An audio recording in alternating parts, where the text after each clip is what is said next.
Podemos decir hoy hay algo bueno de Dios para mi vida por su palabra, y su palabra nos ministra y nos habla.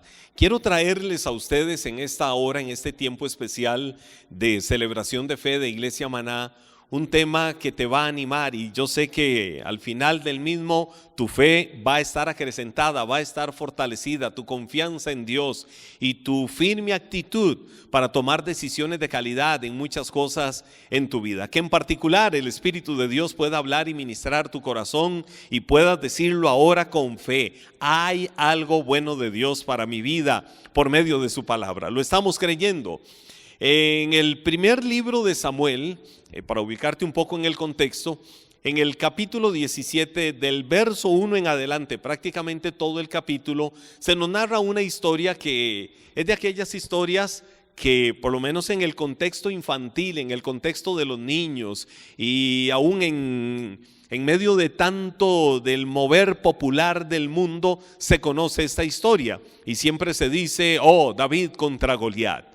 Quiero hablarte un poco de lo que fue la historia, la batalla del pueblo de Israel contra el pueblo filisteo. Y en el pueblo filisteo era donde estaba uno de sus guerreros, que se decía era el gran campeón de los filisteos, llamado Goliat. Goliat era un hombre de casi 3 metros de estatura. Pues resulta, para ubicarte en el contexto, que los filisteos reunieron su ejército para la batalla. Y cuando reunieron su ejército para la batalla, estaban más o menos en una zona, en la región de Judá, en una zona del monte que se llama Soco. Por ahí, en aquel monte, ellos estaban reunidos y acamparon específicamente en Efes-Damín, una de las regiones que llevaba ese nombre. Al otro lado había otra montaña. El rey de Israel en ese momento era Saúl, el primer monarca que tuvo Israel, el primer rey que tuvo Israel. Pues entonces Saúl trae y reúne a todas las tropas de Israel y las ubica, más bien en el caso de Saúl, al otro lado, en el otro monte que era conocido como el monte al lado del valle de Ela. Es decir, estaba Ela, estaba Efes-Daim y en medio había un gran valle. Entonces, ¿cuál era la idea? Pues que se diera una guerra, una batalla en ese tiempo. Avanzaba un ejército y el otro avanzaba. Avanzaba un ejército y el otro avanzaba. Conforme se iban acercando, entonces cada uno sacaba lo mejor de su fuerza para derrotar al enemigo. Pero resulta que se mantenía el ejército de Israel cerca del valle de Ela, en aquel monte. El ejército filisteo se ubicaba en la otra región, en Efes-Damín, y no avanzaban hasta que aquel gigante de los filisteos se fue adelante y empezó a desafiar a los escuadrones de Israel. Imagínense, un hombre de casi 3 metros de estatura. ¿Cómo se habrá sentido el pueblo de Israel donde veían aquellos, o más bien el ejército de los israelitas, donde veían aquel gigante? Aquel gigante se llamaba Goliat. Aquí es donde empieza a narrarse la historia.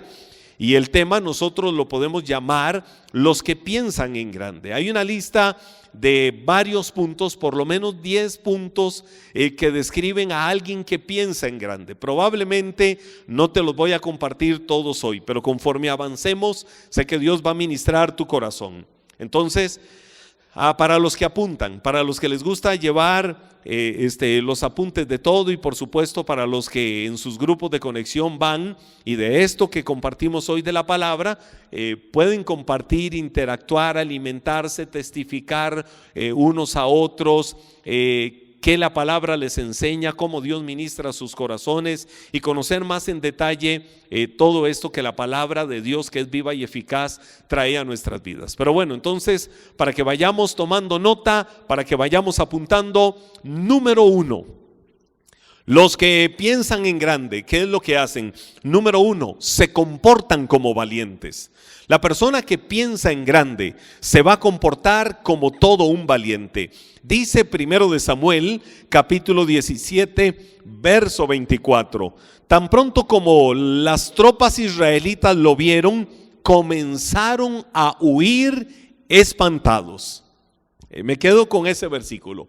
Tan pronto como las tropas israelitas lo vieron, comenzaron a huir espantados. ¿De quién está hablando la Biblia? Está hablando del gigante Goliat. Los del ejército de Israel apenas veían al gigante, se amedrentaban, se asustaban tanto que la Biblia dice huían espantados, es decir, le tenían temor. El punto que estoy tocando es: la persona que piensa en grande se va a comportar como valiente. Ahora, pensar en grande, comportarse como valiente, ¿qué puede significar? Es igualarse al problema o circunstancia que está entre nosotros. Una persona que piensa en grande, que se comporta valientemente, es aquella persona que desarrolla, aviva el valor. Y valor es igualarse al problema o la circunstancia que tenemos delante de nuestros ojos. Y ese valor probablemente se va a encender, se va a enardecer dentro de nosotros cuando vemos que podemos hacer algo bueno por las demás personas, cuando vemos que podemos hacer algo más allá de la circunstancia que tenemos frente a nuestros ojos y confiamos en que Dios nos puede usar. Podemos confiar plenamente en que Dios puede usar nuestras vidas para un propósito. Entonces, una persona que se comporta valiente, una persona que piensa en grande, una persona determinada a no dejarse doblegar por un problema, va a desarrollar el valor, va a desarrollar esa actitud de que el problema me va a enseñar, la circunstancia va a formar lo mejor de mi vida, pero de ninguna manera me va a derrotar. Recuerdo un caso. Precisamente también en el primer libro de Samuel, en el capítulo 14, pero ahora en el versículo 6, la Biblia dice: crucemos hasta la avanzada de esos paganos. Esos paganos se refería a los filisteos, pero aquí estamos ubicados en otra historia, en otro momento que precisamente no era aquel que estamos viendo del capítulo 17. Se lo leo nuevamente, primero de Samuel capítulo 14 verso 6. Crucemos hasta la avanzada de esos paganos. Otras versiones dicen de esos incircuncisos. Le dijo Jonatán a su escudero. Jonatán o Jonatán, como popularmente le dicen algunos, era todo un guerrero, era el mejor amigo del rey David, más adelante en la historia de David, y era el hijo del rey Saúl.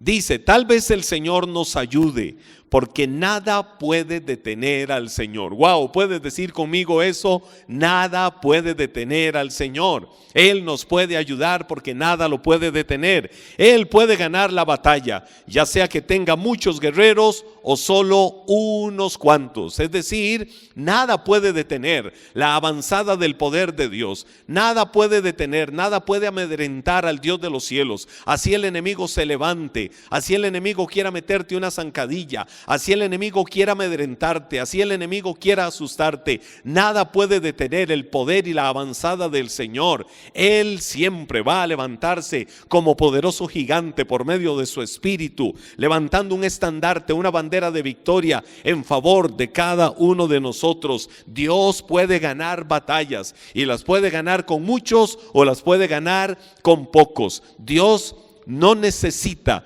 que al frente haya un ejército de miles para ganar una batalla. Él lo puede hacer y nosotros lo podemos creer. Es más, podemos decir aquella frase hasta popular: Dios y yo somos mayoría. ¿Por qué podemos decirla? Porque la Biblia en el Nuevo Testamento dice: si Dios está conmigo, dice el libro de Romanos, si el Señor está conmigo, ¿quién contra mí? Es decir, cuando tengo la certeza de que el Señor camina conmigo, de que Él está conmigo, así el enemigo se levante, su mano poderosa se extiende sobre nuestras vidas para guardarnos, cubrirnos y protegernos de cualquier artimaña, de cualquier saeta, de cualquier dardo que el enemigo quiera levantar. Tocaba esta historia de Jonatán y su paje de armas y su escudero, porque en algún momento Jonatán dijo: vamos, crucemos al otro lado, donde están esos incircuncisos filisteos, o donde están esos paganos filisteos. Tal vez, él decía, probablemente, seguramente el Señor nos va a ayudar, porque nada puede detener al Señor. Somos nosotros, ellos pueden ser un ejército grande, pero Para Dios no cuenta la cantidad, para Dios no es lo mucho, para Dios es el poder y la autoridad que puede operar a través de su nombre, en una, en dos, en tres, en cinco, en cientos, en miles, en millares de personas. Dios puede actuar porque Dios es soberano y es todopoderoso y Él puede hacer cosas maravillosas. Entonces, los que piensan en grande son personas que se van a comportar como valientes. Los del ejército de Israel huyeron donde vieron al gigante. Se asustaron, se amedrentaron. Los problemas, las crisis, las adversidades, las situaciones de la vida nos quieren amedrentar y nos quieren asustar para que nosotros huyamos, para que nosotros escapemos. Pero ahí es donde tenemos con entereza que ponernos firmes en la brecha delante de Dios y creer que la mano poderosa del Señor está con nosotros, que nada va a detener que el Señor gane victorias por cada uno de nosotros. Número 2, los que piensan en grande controlan sus pensamientos. La gente que piensa en grande va a tener control y va a tener dominio de sus pensamientos. El versículo 25 de 1 de Samuel capítulo 17 dice: ¿ya vieron al gigante?, preguntaron los hombres, los de Israel, refiriéndose a Goliat. Sale cada día a desafiar a Israel. El rey, hablando de Saúl, el rey ha ofrecido una enorme recompensa a cualquiera que lo mate. A ese hombre le dará una de sus hijas como esposa y toda su familia quedará exonerada de pagar impuestos. Wow, mire lo que dice la Biblia. Había un murmullo, había un hablar ahí entre los del pueblo de Israel, pero un hablar entre ellos. Se dieron cuenta lo que el rey está ofreciendo. Se dieron cuenta que el rey dice que cualquiera de nosotros que se atreva a matar al gigante Goliat, a este gigante de casi 3 metros de estatura, le va a dar un montón de privilegios, le va a reconocer una gran recompensa. A una de sus hijas, dicen que esa Mical, que es muy bonita, la va a regalar para que sea la esposa de ese hombre que mate al gigante Goliat, y su familia perpetuamente va a quedar exonerada de pagar impuestos. Pero ellos no pasaban de ahí. Los del pueblo de Israel más bien orientaban sus pensamientos a: qué dichoso, qué valiente el que pueda hacer eso, porque a nivel particular, a nivel personal, ellos ya anticipadamente se estaban viendo como derrotados. Es decir, algo estaba pasando en los del pueblo de Israel. Era que antes de ir a una batalla, antes de enfrentar a aquel gigante, ya habían perdido la guerra, ya habían perdido la batalla, porque como vimos en el punto anterior, se amedrentaban, se asustaban por lo que veían con sus ojos al gigante allá. Ese gigante que les quería doblegar, el gigante de los problemas, el gigante financiero, el gigante de la salud, el gigante de la crisis familiar, el gigante de las situaciones a veces inesperadas que se dan en la vida, el gigante de las amenazas, el gigante del miedo, el gigante de la angustia, el gigante de la ansiedad, el gigante del pánico, el gigante del temperamento, el gigante de los conflictos interpersonales, se levanta al frente con casi 3 metros, viéndonos muchas veces nosotros muy por debajo de esa estatura, y ese gigante diciendo: te voy a doblegar. Entonces los del pueblo de Israel, donde veían a ese gigante Goliat, ya anticipadamente tenían la batalla perdida. Pero los que piensan en grande y controlan sus pensamientos, lo hacen para no perder una batalla sin ni siquiera haberla empezado. Te lo voy a ilustrar con una historia. El libro de Números, en el capítulo 13, verso 28, dice la Biblia: este fue el informe que dieron a Moisés. Entramos en la tierra a la cual nos enviaste a explorar, y en verdad es un país sobreabundante, una tierra que fluye leche y miel. Aquí está la clase de frutos que allí se producen. Ahora deténganse un momento. Esta historia nos estamos remontando a varios libros atrás de Primero de Samuel, varios libros atrás en la Biblia, el libro de Números, que habla del éxodo del pueblo de Israel, la salida de la esclavitud en Egipto, el cruce en el desierto, y ya estaban muy cerca de la tierra prometida. Pero Moisés envió a 12 hombres, a 12 espías que vieran la tierra. Cuando a la vuelta de un tiempo de 40 días aquellos hombres regresaron con el informe de cómo era la tierra, de todo lo que vieron, entonces dicen esto que suena bonito, y ahí es donde dice la Biblia: este es el informe que dieron a Moisés. Y fue como llegar y decirle: Moisés, pueblo de Israel, les tenemos una noticia, entramos a la tierra. Y es verdad, la tierra es hermosa. Los frutos que esa tierra produce son impresionantes. Los frutos son extraordinarios. Oigan, hay unos sabores pero riquísimos en los frutos de la tierra prometida. Literalmente es la tierra que fluye leche y miel. Y eso podía estar trayendo gran alegría a la gente. Lo que pasa es que inmediatamente después de eso, y es a donde te quiero remitir, al verso 31, después de que pusieron todo muy bonito, surge el pero. Di conmigo, pero. ¿No te parece familiar eso que muchas veces en su vida dicen: wow, eso es buenísimo, pero yo no puedo? Wow, eso es extraordinario, pero yo nunca lo voy a alcanzar. Uy, qué lindo aquello, pero dichosos los que lo hacen, porque yo no tengo acceso, yo no tengo la capacidad, yo no tengo los talentos, no tengo el potencial para hacer esas cosas. Yo desearía ser tan carga, dicen algunos, hacer las cosas que aquellos hacen, pero, y siempre hay un pero. Bueno, de los 12 espías que fueron a ver la tierra, 10 regresaron con este informe y dijeron: de verdad que la tierra a la que nos enviaste a explorar es una tierra, es un país de sobreabundantes cosechas, es una tierra que literalmente fluye leche y miel. Te mostramos los frutos de esa tierra para que todos vean, toda la multitud que estaba en el desierto puedan ver que es verdad. Sin embargo, el verso 31, del 31 al 33, ya nos narra la segunda parte de lo que ellos dijeron. Pero los demás hombres que exploraron la tierra con él no estuvieron de acuerdo. ¿De quién estaba hablando anteriormente la Biblia? De Josué y Caleb, que eran los que estaban con una actitud positiva, diciendo: vamos a irnos, vamos, empecemos a dar pasos, estamos muy cerca de la tierra, no te rindas, no te dejes doblegar. Los problemas, las crisis, el cansancio, la fatiga, lo que se levanta contra tu vida, no te va a doblegar. Vamos, pueblo, porque vamos ya casi a entrar a conquistar la tierra, nada nos lo va a impedir. Y ahí es donde dice: pero los demás hombres que exploraron la tierra con él no estuvieron de acuerdo.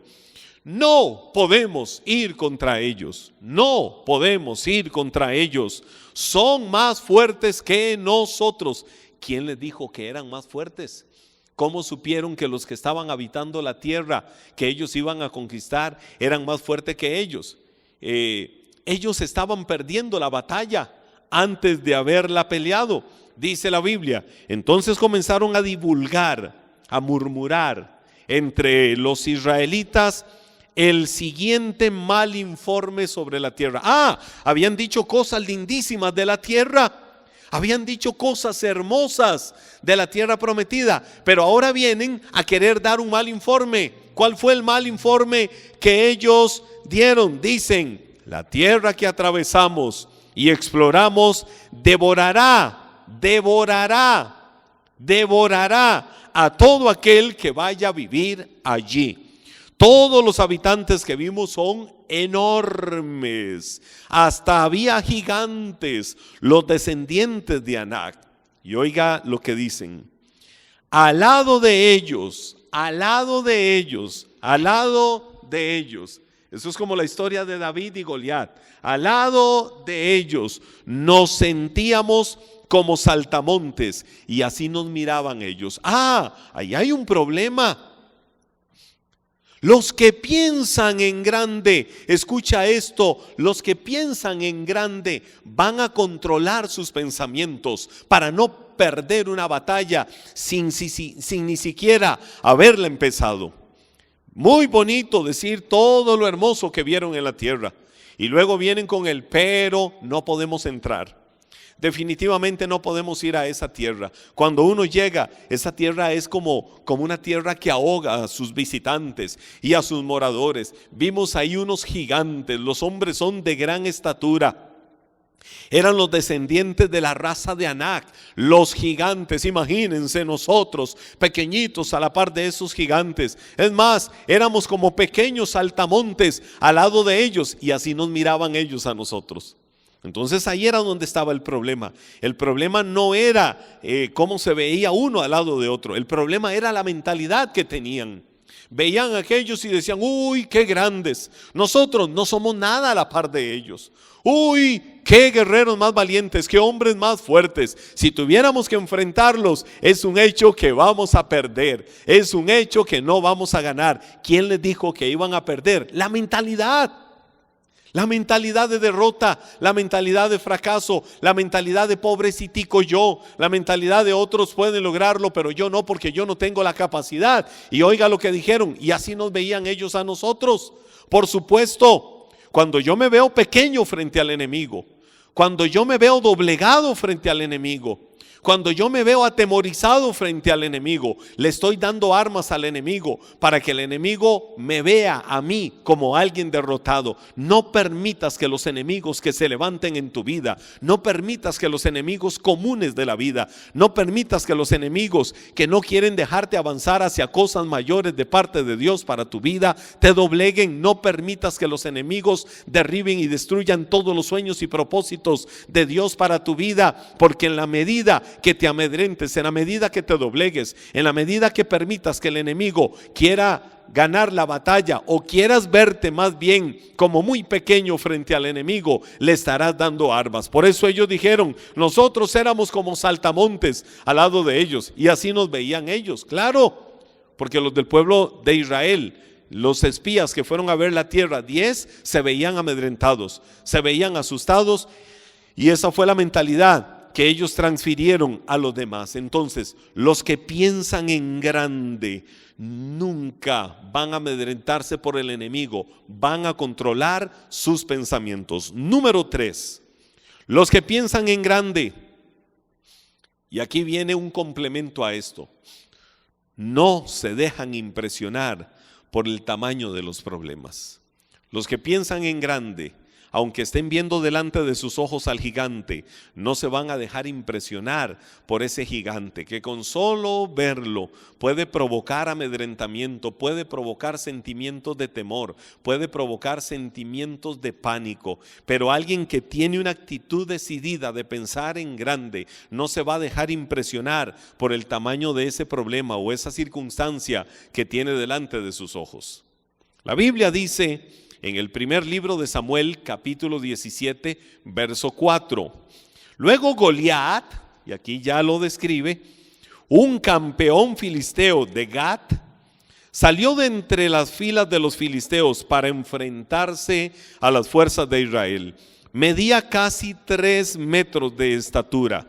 Entonces Goliat se detuvo y gritó, mofándose de los israelitas: ¿por qué salen todos ustedes a pelear?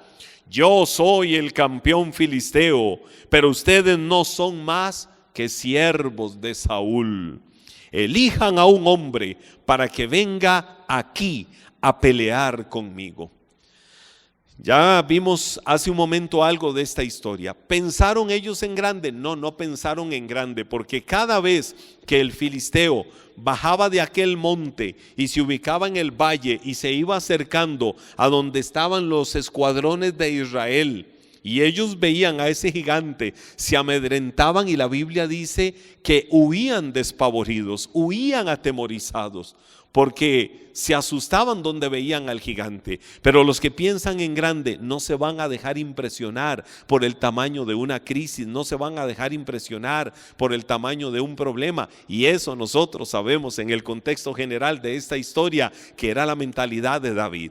David era de baja estatura, Pero David no se dejó amedrentar. Luego vamos a ir viendo cómo David fue entrando en esta historia. ¿Qué actitudes marcaron el éxito de David para poder lograr derrotar en su momento al gigante Goliat? Pero nunca te permitas dejarte impresionar por el tamaño de un problema. Número 4, los que piensan en grande no permiten que nadie les imponga una imagen negativa de sí mismos. Una persona que piensa en grande no se permite ser lo que el mundo diga que es. Una persona que piensa en grande no se permite ser lo que la gente diga que es. Una persona que piensa en grande no se permite marcas que otras personas pongan sobre su vida. No se permiten que los tachen de manera negativa. No se permiten que les hagan creer una imagen de ellos mismos que no es la imagen que Dios ha establecido para sus vidas. Tenemos que aprender a pensar en grande, y aprender a pensar en grande es no permitir que nadie nos imponga una imagen negativa de nosotros mismos. Veamos quiénes son los que normalmente lo hacen. ¿Quiénes son los que normalmente quieren poner una imagen negativa de sí mismos? Primero, los familiares, porque son los más cercanos. Muchas veces la familia quiere venir a poner esa marca negativa sobre algún miembro de la familia. El versículo 28 de 1 de Samuel capítulo 17 dice la Biblia. Miren esto, aquí entra la familia. Pero cuando Eliab, el hermano mayor de David, lo oyó hablar con los hombres, se enojó. ¿Qué estás haciendo aquí?, le reclamó. Porque recordemos que David, los hermanos de David estaban en la batalla, estaban dentro de los escuadrones de Israel, pero David no. El joven David era el que pastoreaba las ovejas de su padre, y él se acercaba muchas veces para ir a dejarle comida a sus hermanos. Y entonces su hermano Eliab, que era el hermano mayor de David, cuando escuchó a David hablar con algunos hombres diciéndoles ¿qué es el asunto? ¿Por qué se asustan? ¿Por qué se amedrentan? ¿Quién es el que los está amedrentando? ¿Y qué es lo que dicen que el rey ofrece al que se atreva a matar al gigante Goliat? David les preguntaba. Entonces su hermano Eliab se enojó y le dijo: ¿qué estás haciendo aquí?, le reclamó. ¿Qué pasó con esas pocas ovejas que se supone que deberías de estar cuidando? Conozco tu orgullo y tu engaño. Solo quieres venir para ver la batalla. Eliab quiso menospreciar a David, como diciéndole: ¿qué estás haciendo acá? Si vos no servís para esto, vos deberías de estar allá solo pastoreando las ovejas de mi padre. Vos deberías de nada más seguir siendo el chiquito de los mandados, porque no servís para ninguna otra cosa. Lo que no sabían era lo que David en privado había hecho. Cómo durante mucho tiempo David se venía preparando en privado para ser un gran guerrero y solo estaba esperando la oportunidad de Dios para mostrarse.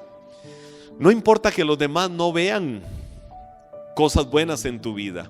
Hay un tiempo de Dios para que empiece a florecer aquello que en lo oculto se ha venido formando y echando raíces firmes y sólidas. Que cuando aquello brote, que cuando aquello salga y cuando empiece a dejar evidencia de una preparación en secreto, que cuando empiece a dejar evidencia de lo que se ha hecho confiando y esperando en Dios, se van a sorprender. No permitas que nadie te imponga una imagen negativa. La familia muchas veces quiere imponer una imagen negativa. Sacúdete. No eres lo que la familia negativamente diga que eres. Eres lo que el plan y el propósito de Dios ha determinado para tu vida. Pero ¿quién más puede imponer una imagen negativa? Las autoridades. Alguien que sea una autoridad sobre tu vida en cualquier área, en cualquier contexto de la vida. Dice el versículo 33 de 1 de Samuel capítulo 17. No seas ridículo, respondió Saúl. Aquí está hablando del rey Saúl. ¿A quién el rey Saúl le dijo ridículo? Al joven David. ¿Por qué? Porque David le dijo: rey Saúl, yo quiero enfrentar a ese gigante. Yo quiero pelear contra él, y yo peleando contra ese gigante le voy a ganar. Ahí fue donde el rey Saúl vio al muchacho ahí de baja estatura llamado David y le dijo: no seas ridículo. No hay forma que tú puedas pelear contra ese filisteo y ganarle. No hay forma. Saúl lo estaba marcando y diciéndole: Otro lo puede hacer, pero tú no lo puedes hacer. Otro puede ganar, otro puede ser campeón, otro puede tener éxito, pero tú no puedes tener éxito. Eres tan solo un muchacho. Y ellos, dice, o él, hablando del gigante Goliat, él ha sido un hombre de guerra desde su juventud. Entonces le estaba diciendo, otros lo pueden hacer menos tú. Muchas veces no pensar en grande es dejar que nos pongan una marca negativa, pero los que piensan en grande no permiten que nadie les imponga una imagen negativa de sí mismos. Ya lo vimos en la familia, lo vimos en una autoridad, el rey diciéndole al joven David que no fuera ridículo, que él no podía ganar la batalla. Ahora, ¿quiénes también pueden poner una marca negativa? Los que se creen superiores. Hay algunos que se creen superiores a uno. El verso 42 dice: ¿soy acaso un perro? Le rugió a David: para que vengas contra mí con un palo. ¿Quién está diciéndole eso? Se lo está diciendo Goliat. Ya más adelante, este versículo es cuando David ya tuvo el permiso para ir a pelear contra Goliat. El rey Saúl, ya convencido de que David quería, le puso sus ropas. David no se puso las ropas de guerrero del rey Saúl, le quedaban grandísimas. David prefirió ir con su ropa de pastor y con su flecha. Y recuerdan las palabras de David cuando le dijo a Goliat: tú vienes a mí con lanza y jabalina, pero yo vengo a ti en el nombre del Señor de los ejércitos, el Dios de los escuadrones de Israel, a quien tú has provocado. Goliat, enojado, quiso ponerle una marca a David, creyéndose superior, y le dijo: ¿soy yo acaso un perro? Es decir, soy un desprecio en el contexto de cómo lo estaba diciendo el gigante Goliat, no porque los perros sean así, sino en el contexto, en el espíritu que lo estaba diciendo. Le dijo: ¿soy yo acaso un perro para que vengas con palos a querer doblegarme? Era como diciéndole: no seas ridículo, muchacho, ¿cómo me vas a doblegar con esas armas que traen, cuando yo quizás con solo mover un dedo te puedo doblegar? ¿Qué estaba queriéndole transferir? Derrota, fracaso, ruina, una marca negativa. ¿Quién lo estaba haciendo? Alguien que se cree superior a otro. En la vida hay gente así, que por el orgullo, por la vanidad, por la soberbia, por la prepotencia de su corazón, por los logros que tienen en la vida, por sus facilidades económicas, en el caso de muchos que son enamorados del dinero y lo ven como un Dios y piensan que ese es el gran Dios de su vida, pueden humillar a otras personas. Y quieren, por ese sentimiento de creerse superiores a las demás personas, querer hacer sentir mal a otros. David, cuando el gigante Goliat vino a traer esto sobre su vida, no lo permitió. Nunca permitas eso. Eso me recuerda a historias como las de personalidades en el mundo. Michael Jordan. Conocemos quién es Michael Jordan.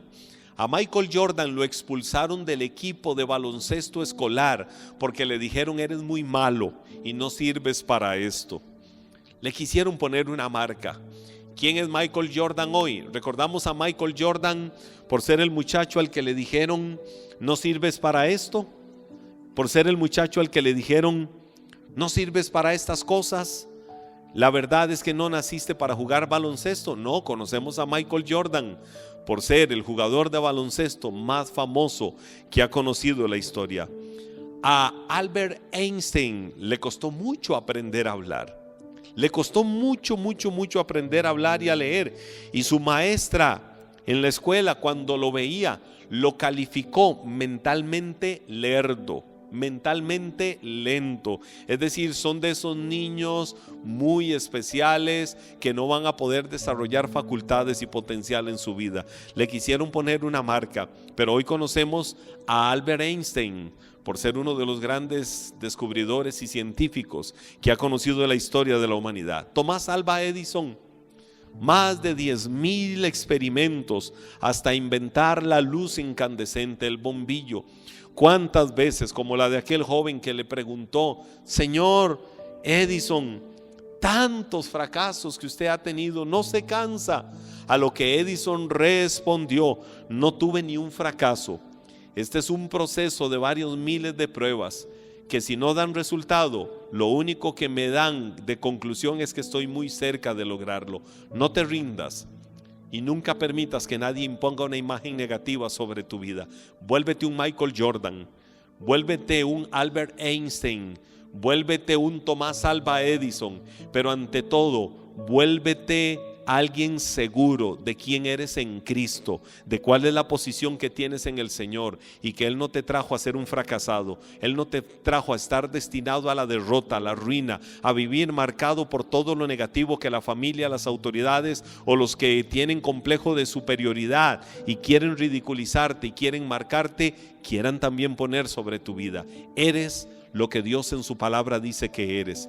Eres lo que Dios trazó en el mapa de la cronología de tu vida con un propósito maravilloso desde que estabas en el vientre de tu madre. Así es que es la hora de levantarte, es la hora de animarte y de creerle a Dios. Levanta tus manos a Él y díselo así: Señor, yo te creo, y por tu palabra hoy, Señor, oro para ser ministrado. Por tu palabra oro hoy, Señor, para aprender a pensar en grande. Estos primeros pasos, Señor, de lo que por tu palabra estamos aprendiendo, me enseña, Dios, a que quiero ser como aquel David, que no le importó el tamaño del problema, del gigante que tenía delante de sus ojos. Él sabía cuáles eran sus capacidades y sabía quién era el Dios en el que había creído. Queremos volvernos un Josué y un Caleb que entraron a conquistar la tierra prometida. Y de aquellos 12 espías, 10 perecieron en el desierto y solo ellos 2 con sus familias pudieron entrar a poseer la tierra prometida juntamente con todas las generaciones menores de 20 años.